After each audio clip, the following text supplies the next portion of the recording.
Conseil des ministres s'est réuni ce mercredi 7 octobre 2020 sous la présidence de M. Patrice Talon, président de la République, chef de l'État, chef du gouvernement. Les décisions ci-après ont été prises au titre des mesures normatives. Transmission à l'Assemblée nationale pour examen et vote du projet de loi de finances rectificative pour la gestion 2020. Les effets économiques de la crise sanitaire générée par la pandémie de Covid-19 appellent un ajustement du budget de l'État gestion 2020. Celui-ci s'établirait désormais en équilibre, en ressources et en charges à 2 167,99 milliards de francs CFA contre 1986,910 milliards initialement prévus, soit une hausse de 9,1%.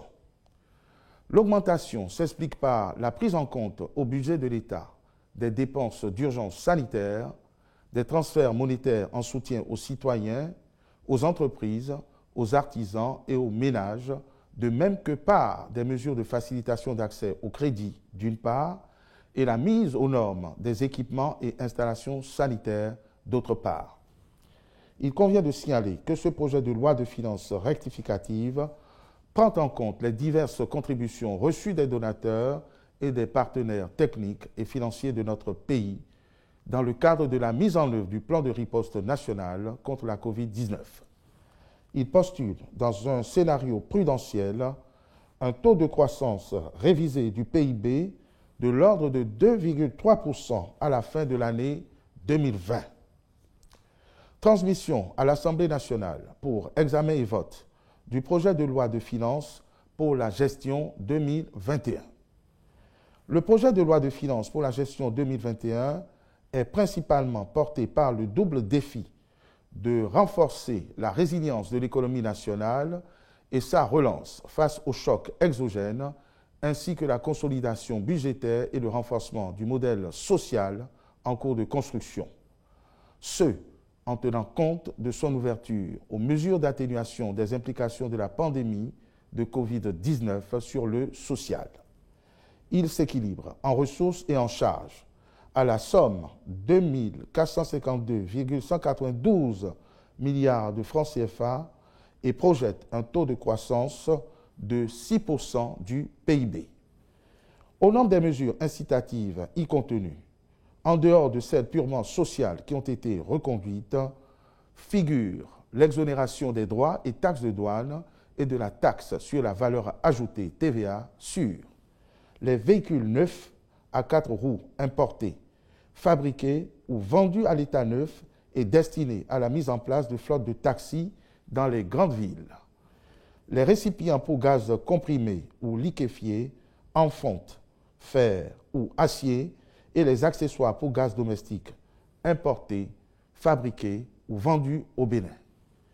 Les autobus, autocars et minibus de toute catégorie, importés, fabriqués ou vendus à l'état neuf et destinés au transport en commun et sur les camions importés, fabriqués ou vendus à l'état neuf.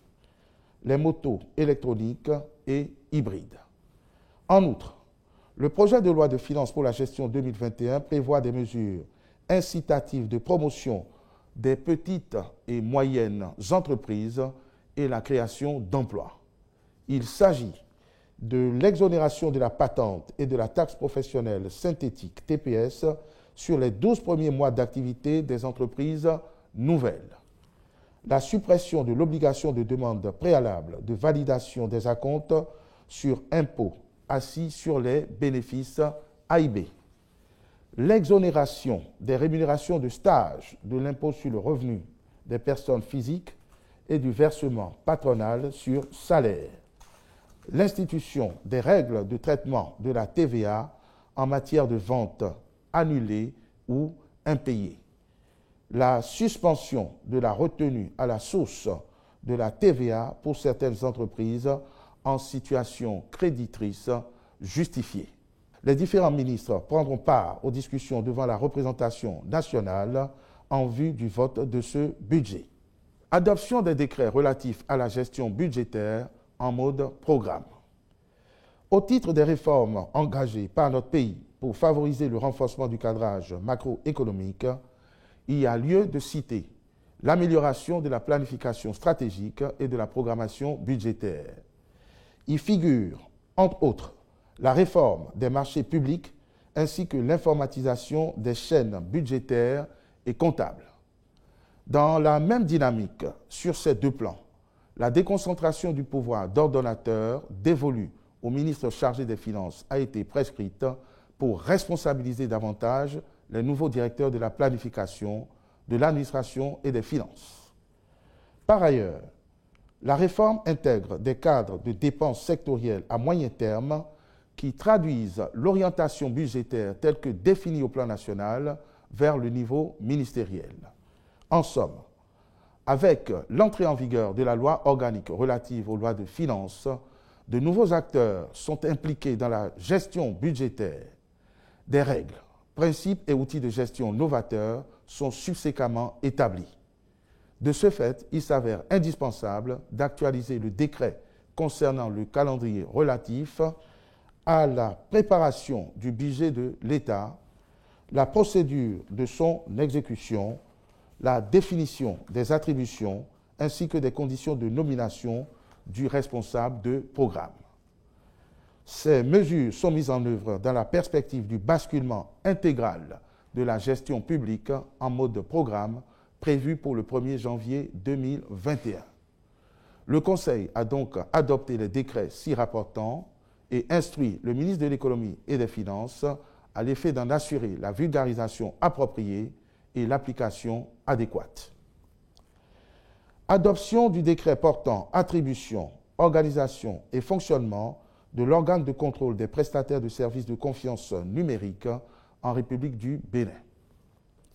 Avec le développement des services numériques et leur utilisation largement répandue, il s'avère nécessaire de promouvoir également les services considérés comme essentiels à la création de la confiance numérique, autrement dit, les services de confiance numérique.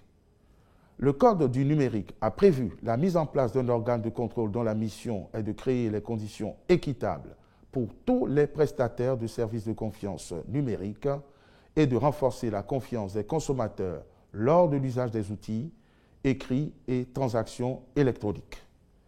Pour ce faire, le dit organe aura notamment pour rôle de analyser les rapports d'évaluation de conformité des prestataires de services de confiance, informer les autres organes de contrôle et le public en général de toutes atteintes à la sécurité ou des pertes d'intégrité des données, procéder à des audits et évaluations de conformité des prestataires de services de confiance qualifiés, accorder ou retirer le statut qualifié aux prestataires de services de confiance et aux services qu'ils fournissent. C'est donc en vue de favoriser l'opérationnalisation de cette structure que le Conseil a adopté le décret y relatif, procédé à la désignation des membres du comité de qualification et instruit le ministre du Numérique et de la Digitalisation de prendre les dispositions nécessaires pour la mise en œuvre des décisions. Adoption des règles d'organisation et de fonctionnement des hôpitaux publics. La finalité des réformes majeures entreprises dans le secteur de la santé est de garantir des soins de qualité à tous. La réalisation de cet objectif passe également par une bonne administration des hôpitaux et centres de santé. Or, l'évaluation des mécanismes de gestion a montré que la gouvernance peu satisfaisante des établissements hospitaliers publics est l'une des causes des dysfonctionnements relevés. Pour y remédier, le gouvernement a recouru, à titre expérimental, à des administrateurs en lieu et place des médecins pour gérer ces établissements. Mais au bout d'un an, force est de constater que les résultats escomptés ne sont pas obtenus, notamment en matière de leadership, pour imprimer une organisation efficiente au niveau des hôpitaux et plus particulièrement en ce qui concerne les services techniques. Une telle insuffisance a des répercussions sur la qualité des soins offerts aux populations. Face à ces constats et en vue de mettre en place des solutions durables à la gouvernance et au management de la médecine hospitalière, le gouvernement a fait l'option de professionnaliser la fonction de directeur d'hôpital. Pour ce faire, un programme spécial sera mis en place dédié à la création d'un corps de gestionnaires d'hôpitaux, la sélection et la formation de médecins motivés et ayant une ambitieuse vision de développement de l'hôpital au Bénin, la modernisation des méthodes et techniques de travail visant à accroître la performance des hôpitaux. Conséquemment, l'organigramme des hôpitaux sera revu pour avoir une équipe de gouvernance composée comme suit. Un médecin directeur de l'hôpital doté des pleins pouvoirs, un directeur de l'administration et des finances, une personne responsable des marchés publics, un président de la commission médicale d'établissement, un directeur, chef de service des équipements et de la maintenance, un pharmacien responsable et un président de la commission hygiène, sécurité et santé au travail. Les performances de ces acteurs seront évaluées chaque année et en cas d'insuffisance avérée, ils subiront les sanctions qui s'imposent. Le Conseil a donc adopté ce décret dont la mise en œuvre permettra d'instaurer une nouvelle dynamique dans la gouvernance des hôpitaux publics. Au titre des autres mesures normatives, le Conseil a adopté les décrets approbation des statuts modifiés de l'Agence béninoise de régulation pharmaceutique, création et approbation des statuts de l'École des métiers du numérique, échelonnement indiciaire dans les grades des corps des personnels de la police républicaine, modalités de reclassement des personnels dans les corps et grades de la police républicaine. Au titre des communications, modalités de mise sur le marché de décodeurs numériques et accessoires de réception de la TNT en République du Bénin. La réalisation du projet de télévision numérique terrestre TNT dans notre pays est en cours. À ce jour, l'acquisition et l'installation des équipements pour la collecte, la transmission et la diffusion des signaux numériques, la mise en place du cadre juridique et du plan de communication sont des phases déjà accomplies.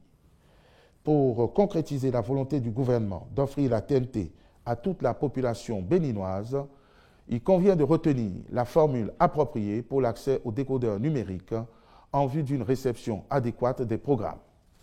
Après une analyse minutieuse de toutes les options disponibles, le Conseil a retenu celle dite freeware. Elle offre l'avantage d'un signal non crypté avec des programmes de base en clair, c'est-à-dire accessibles gratuitement. À ce titre, les populations pourront librement s'approvisionner en décodeurs et accessoires de réception auprès des distributeurs. Le gouvernement a ainsi prévu des mesures d'accompagnement et d'encadrement telles que l'exonération des droits de douane et de la TVA, l'obligation d'homologation ainsi que la fixation d'un prix plafond pour la vente des décodeurs et équipements de réception d'entrée de gamme. Le Conseil a par ailleurs approuvé la note stratégique relative au lancement de la TNT au Bénin et instruit les ministres concernés d'accomplir toutes les diligences nécessaires à cet effet. Approbation des négociations relatives au projet d'aménagement et de bitumage de la route des pêches et ses bretelles, phase 2, de la route de l'Esclave et de la corniche est de Cotonou. Le programme initial des travaux de la route des pêches, phase 2, confié au groupement Sogea Satom Bénin, Sogea Satom UK, Sodea Satom, comprend l'aménagement et le bitumage du tronçon à Dunkor, porte du non-retour Bouches-du-Roi, 35,80 km, et les bretelles à Dunkor Kokokodi, 4,73 km, à Vlekete Paou, 5,22 km, et porte du non-retour RNIE 1 Ouida, 8 km, soit un linéaire total de 53,75 km. Mais pour une plus grande synergie dans la mise en œuvre du projet dont le démarrage des travaux est imminent, il est apparu pertinent de réaliser à cette même occasion la corniche est de Cotonou et la route de l'Esclave pour en faire des axes à forte valeur ajoutée au plan touristique et environnemental. Ainsi, la nouvelle configuration globale du projet se présente comme suit. Axe principal, à Doncor, porte du non-retour, 23 km. Bretelle A, à Doncor Cococodi, 5 km, aménagé en 2 fois 2 voies. Bretelle B, route de l'Esclave, 3,921 km, aménagé en 1 fois 2 voies.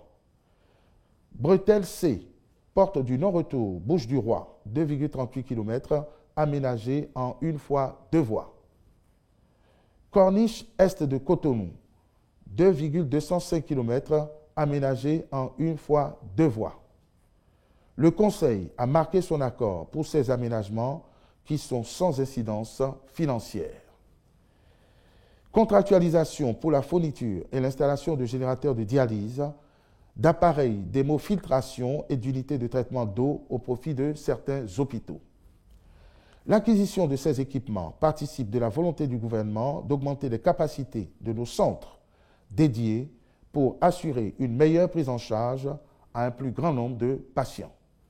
Il s'agit, en l'espèce de 25 générateurs de dialyse et un appareil d'hémofiltration au profit du CNHU HKM, 16 générateurs de dialyse et un appareil d'hémofiltration au profit du CHUD Ouémé Plateau, 8 générateurs de dialyse au profit du CHD Zou Colline, 8 générateurs de dialyse et un appareil d'hémofiltration au profit du CHUD Borgou Aliboré, 4 unités de traitement et de distribution d'eau à raison d'une au profit de chacun de ces centres hospitaliers. Les ministres concernés par cette procédure sont instruits d'accomplir toutes les diligences en vue de son aboutissement.